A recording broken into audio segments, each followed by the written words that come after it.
Video kali ini kita akan mempelajari berkenaan dengan usaha pengurusan sumber tenaga di dunia.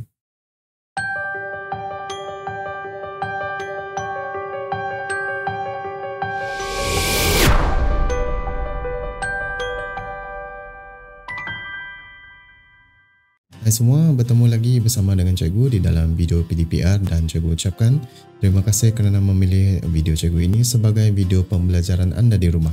Dan seperti yang Cikgu katakan tadi, pada topik kali ini kita akan membincangkan berkenaan dengan usaha pengurusan sumber tenaga di dunia, di mana kita akan lihat apakah usaha-usaha yang dilakukan oleh negara di seluruh dunia bagi menguruskan sumber tenaga masing-masing. Mari kita mulakan. Baiklah, kita mulakan dengan usaha pengurusan sumber tenaga yang pertama, iaitu menggalakkan penggunaan sumber alternatif. Sumber alternatif bermaksud sumber lain bagi menggantikan sumber yang sedia ada, di mana sumber alternatif ini kita boleh dapatkan daripada alam semula jadi. Jadi, penggunaan sumber alternatif ini telah dimulakan oleh beberapa buah negara di dunia.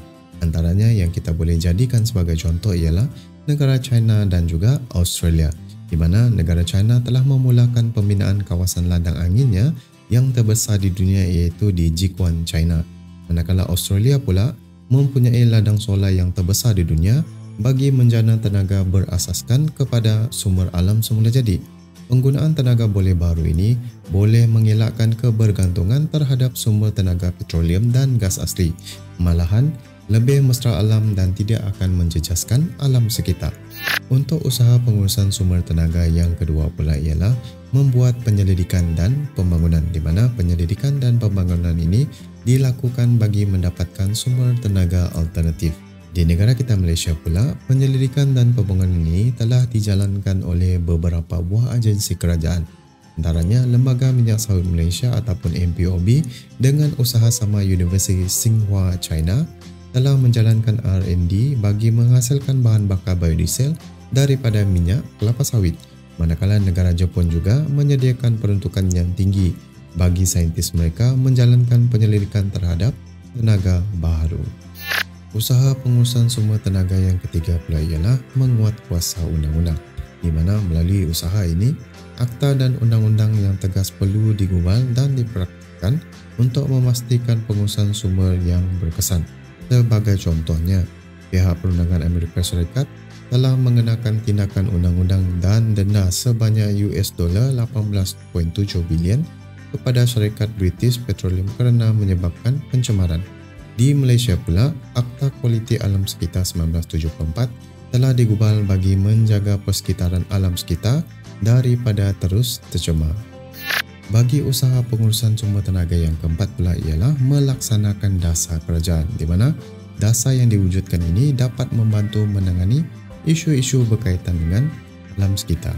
Melalui usaha ini, dasar kerajaan telah dirangka untuk menjamin pengurusan sumber yang cekap dan juga terancang, di mana sebagai contohnya, kerajaan Malaysia telah mewujudkan beberapa dasar seperti yang berikut. Yang pertama ialah Akta Tenaga Boleh Baharu pada tahun 2011, di mana akta ini bertujuan untuk mewujudkan kumpulan wang tenaga boleh baharu KWTBB bagi tujuan pembangunan sumber tenaga yang baharu. Yang kedua pula ialah Pelan Tindakan Kecekapan Tenaga Negara 2016 sehingga 2025, di mana pelan ini bertujuan untuk menggalakkan kecekapan tenaga bagi memastikan penggunaan tenaga yang efisien dan mengurangkan pembaziran. Untuk usaha yang kelima pula, mengadakan kempen kesedaran alam sekitar.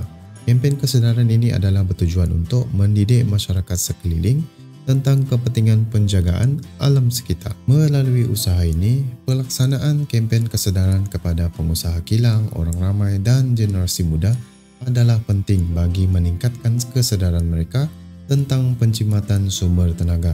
Kempen-kempen kesedaran yang dilaksanakan di Malaysia banyak dianjurkan oleh Jabatan Alam Sekitar ataupun JAS dan juga NGO seperti Sahabat Alam.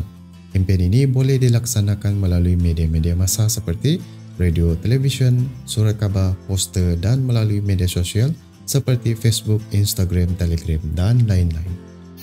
Untuk usaha yang terakhir pula ialah mengadakan kerjasama serantau, di mana melalui kerjasama serantau ini sebuah negara akan bekerjasama dengan negara luar bagi menguruskan sumber tenaga. Melalui usaha ini, kerjasama serantau akan membentuk kerjasama antarabangsa. Sebagai contoh, negara-negara maju akan membantu negara-negara membangun untuk menguruskan sumber tenaga dengan cekap. Sebagai contohnya, kerjasama kecekapan tenaga IPEEC telah ditubuhkan pada tahun 2009 bagi menggalakkan kerjasama antara negara maju G8 dan negara-negara G20. Apakah negara G8 dan G20? Mari kita lihat negara-negara yang terlibat. Baiklah, negara G8 dan G20 adalah seperti berikut. Yang pertama, G8 meliputi negara seperti Rusia, Jerman, United Kingdom, Perancis, Kanada, Amerika Syarikat, Itali dan juga Jepun. Manakala negara G20 pula meliputi negara G8 tadi bersama negara-negara lain seperti Turki, Kesatuan Eropah, Argentina, Brazil, Korea Selatan, Meksiko, China, Indonesia, Saudi Arabia, Australia, India dan juga Afrika Selatan. Begitulah tadi pembelajaran berkenaan dengan usaha pengurusan sumber tenaga di dunia. Jangan lupa catatkan nota-nota yang cikgu telah berikan tadi di dalam buku anda. Hingga kita berjumpa lagi di video yang seterusnya. Cikgu Elvin di sini signing out.